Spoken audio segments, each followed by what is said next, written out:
എന്തെന്നാൽ നിങ്ങളുടെ സമരം ജഡരക്തങ്ങളോടല്ല, പിന്നെയോ വാഴ്ചകളോടും അധികാരികളോടും ഈ അന്ധകാര ലോകത്തിൻ്റെ അധിപന്മാരോടും ആകാശത്തിന് കീഴുള്ള ദുരാത്മാക്കളോടുമാകുന്നു. എഫേസ്യ ലേഖനം 6-ാം അധ്യായത്തിൻ്റെ 12-ാമത്തെ തിരുവചനം. സമരം, പോരാട്ടം, യുദ്ധം എല്ലാവർക്കും ഉള്ളതാണ്.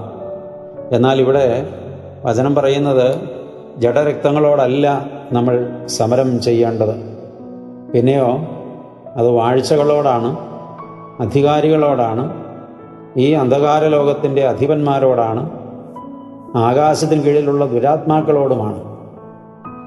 അതെ, ഒരു വിശ്വാസിക്ക് പോരാട്ടമുണ്ട്, സമരമുണ്ട്. അത് സ്വന്തം ശരീരത്തോട് എന്നതിലപ്പുറത്ത് ഈ ലോകത്തിൻ്റെ വാഴ്ചകളോടും അധികാരികളോടും